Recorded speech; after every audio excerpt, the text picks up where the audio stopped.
मंत्री बनते ही बंगला सबको चाहिए होता है। कोई भी नेता हो, विधायक बने, मंत्री बने, बंगला पहले चाहिए, आवास पहले चाहिए, और वो भी चाहिए अपनी मर्जी का। तो महाराष्ट्र में एक नई नवेली फडणवीस सरकार के मंत्रियों को बंगले आवंटित होने शुरू हो चुके हैं। लेकिन महाराष्ट्र सरकार में नियुक्त हुए मंत्रियों में इन दिनों एक अलग तरीके का डर भी पैदा है। डर है एक बंगले को लेकर के। बंगले का नाम है रामटेक बंगला। ये मंत्रियों के बीच में एक अपशगुन के तौर पर विख्यात है, और इसी वजह से कोई मंत्री नहीं चाहता कि रामटेक बंगला उसका लॉट हो। अबे बंगला बदनाम क्यों है, इसके पीछे की वजह बता दो। इसके पीछे कुछ कहानियां जुड़ी हुई। कहा जाता है कि बंगले में रहने वाला मंत्री या तो भ्रष्टाचार के आरोप में फंस जाता है, या फिर दोबारा मंत्री नहीं बन पाता, यानी पूर्ण विराम लग जाता है। कहा यह भी जाता है कि बंगले में रहने वाला कोई भी उप मुख्यमंत्री कभी मुख्यमंत्री नहीं बन पाया, और यहां रहने वाले कई मंत्रियों का जो सियासी करियर है वो दांव पर लग चुका है। तो जाहिर है कोई मंत्री चाहेगा नहीं कि करियर के साथ कोई खिलवाड़ हो। लेकिन आवंटन की जो सूची सामने आई उसके मुताबिक रामटेक बंगला राजस्व मंत्री चंद्रशेखर बावनकुले का अलॉट हुआ है, लेकिन बावनकुले अभी तक शिफ्ट नहीं हुए इस बंगले में आकर के। बार बार ये जो हो रहा है, मंत्रियों बनना, उसके बाद अचानक से कोई ना कोई वजह बन जाना, और उसके बाद आपकी कुर्सी चले जाना, तो इसलिए बार बार सवाल उठता है कि रामटेक में ऐसा है क्या।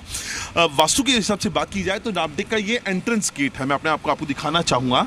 ये जो गेट है वो एंट्रेंस गेट है, और उसके बाद जो बंगला है वो अंदर जाकर है, और ये इकलौता बंगला है अरब सागर के मुहाने पे जिसका एंट्री के बाद जो बंगले की तरफ जाते हैं तो जो ढलान नीचे की तरफ जाता है। सबसे इंपॉर्टेंट शर्त आपकी एंट्रेंस होती है, और वही एंट्रेंस को माना जा रहा है कि एक ये शायद हो सकता है जिसकी वजह से फल फूल नहीं रहा जितने भी हाल ही में तमाम जितने मंत्री आए हैं इस बंगले के अंदर।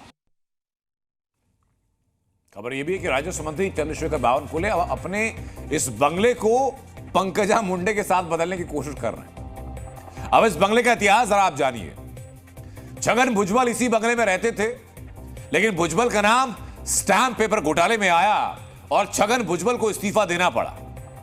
साल 2014 में बीजेपी शिवसेना की जब सरकार बनी, उसमें कृषि मंत्री थे एकनाथ खड़से। वो इसी बंगले में रहते थे। उन्हें भ्रष्टाचार के आरोप में मंत्री पद छोड़ना पड़ गया था। 2019 छगन भुजबल फिर रामटेक बंगले में शिफ्ट हुए, और 2022 में सरकार गिरी तो उनको बंगला छोड़ना पड़ा। एकनाथ शिंदे के नेतृत्व में महायुति सरकार बनी। उसमें मंत्री दीपक केसरकर के पास यह रामटेक बंगला पहुंचा। चुनाव में महायुति को जीत मिली, लेकिन केसरकर को इस बार फडणवीस कैबिनेट में जगह नहीं मिली, यानी मंत्री पद रिपीट नहीं हुआ।